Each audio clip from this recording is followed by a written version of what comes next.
ES Audio. From the Evening Standard in London, I'm Rochelle Travers, and this is The Leader. More concerns have been raised over air quality in the capital. Research from Imperial College London suggests air pollution causes harm to people at all stages of life. The review, which was commissioned by the Greater London Authority, looked at evidence from more than 35,000 studies over 10 years. It found exposure to certain particles could lead to miscarriages, cause low sperm count, and stunt children's lung growth, as well as cause chronic illnesses, cancer, and strokes in adults. The findings come as former Prime Minister Boris Johnson publicly criticised the planned expansion of the ultra-low emission zone by the Mayor of London, Sadiq Khan, saying it has nothing to do with air pollution. The Ulez expansion, which is scheduled to come in on the 29th of August, continues to divide opinion. Mr Khan is facing a High Court challenge over the plans after a judge accepted a request from 5 Conservative councils for a judicial review. Frank Kelly is Professor of Community Health and Policy at Imperial College London. So this study has looked at the accumulating literature which links breathing poor air quality and a range of health outcomes.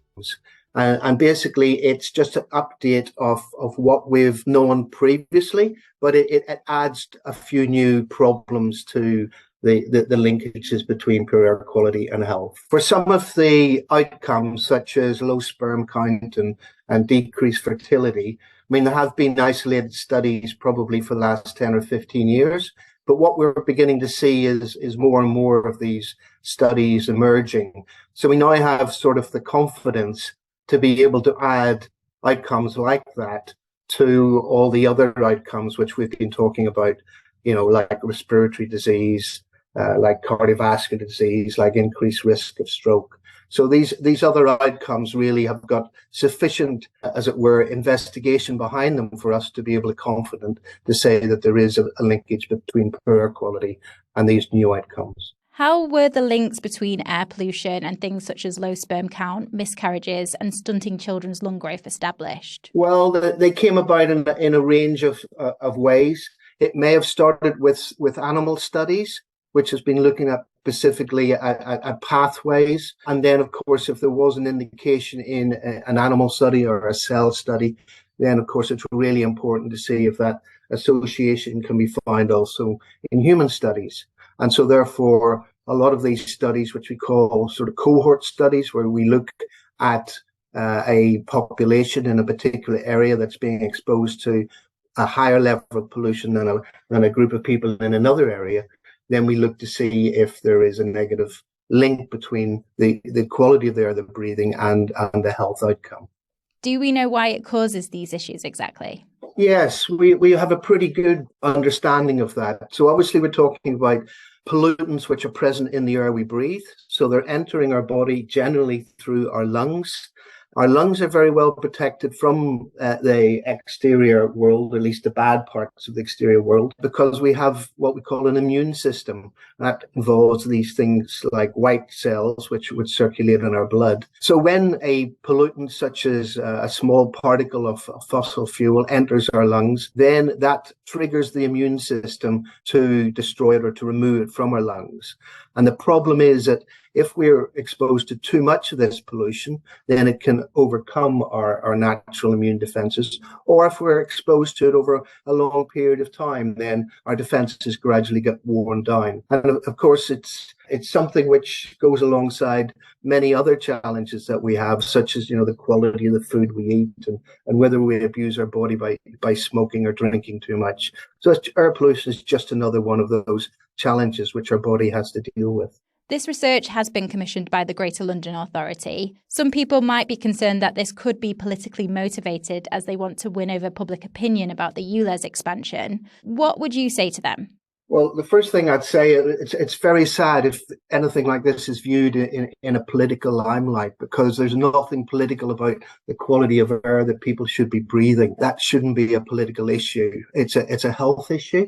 And the more that we can do to solve the pollution problem we have in our cities, then, you know, the better it will be for the population health as a whole. We were requested by the GLA to pull together this information. They said that they wanted an update understanding of the extent of problems that poor air quality can have. Of course, for the introduction of the expanded Ulez, then this would be, useful ammunition for, I guess, the mayor to have at his hand, so that when he's asked these questions, he can give the latest scientific advice and understanding on the issue. Let's go to the ads. Stay there to hear more from Professor Frank Kelly about how concerned we should all be about these findings.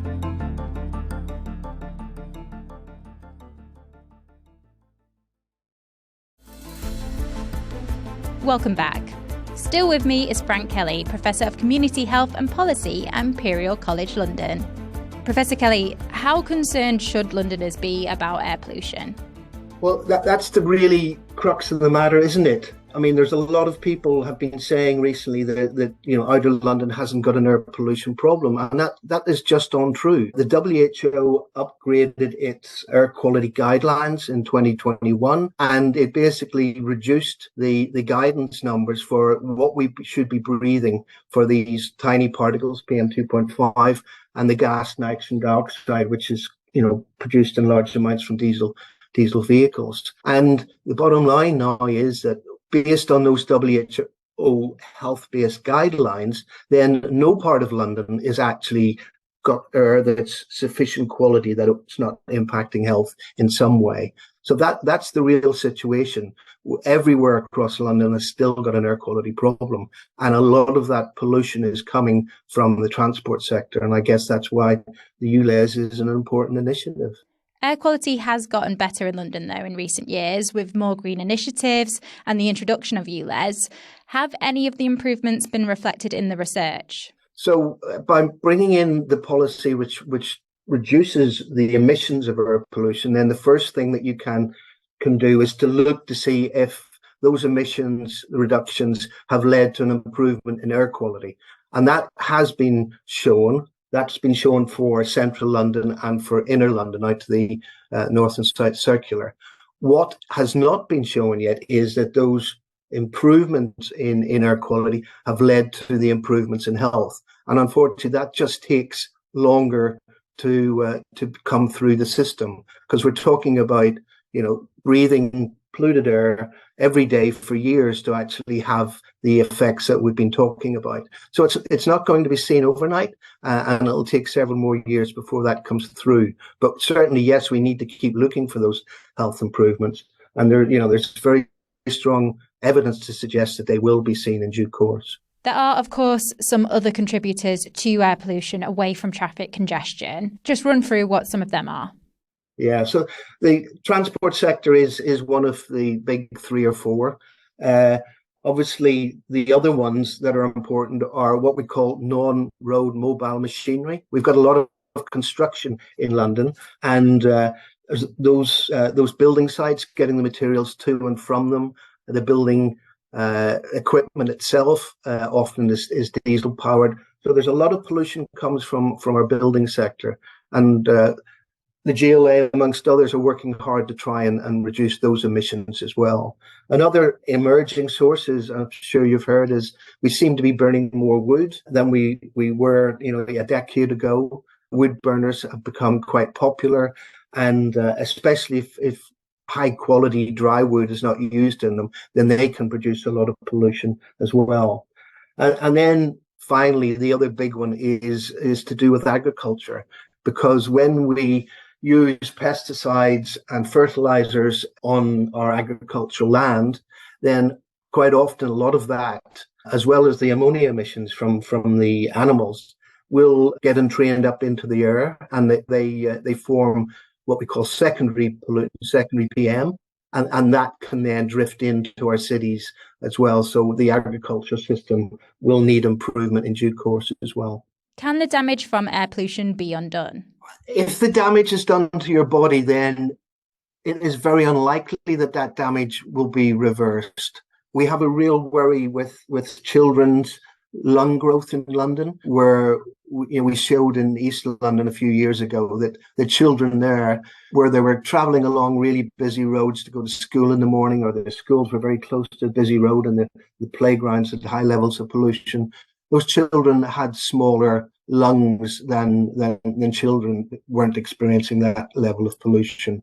And the big problem there is, of course, when you reach the sort of age of 18, 19, then your body is at its full growth level. Your lungs won't grow anymore. And then you're around 30, your lungs will start decreasing in volume again, a little bit each year. So therefore, if those kids do reach the age of 18 with the smaller lung capacity, then they're going to carry that burden with them through the rest of their lives. So that is a real issue for the younger generation.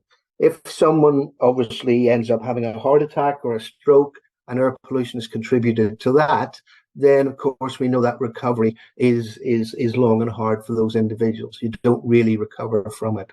So it's something that we really need to avoid in the first place, or minimize in the first place, as opposed to hoping that, life will get better if we do improve air quality down the line for those people who have been suffering it for decades. What do you think can be done to improve the situation? Well, even though we have things like the Ulez being brought in to reduce traffic emissions, and we have the government saying that they won't allow the selling of new petrol or diesel cars from 2030, we're still going to have, a massive vehicle fleet which uses diesel and petrol for the next 2 or 3 decades at least.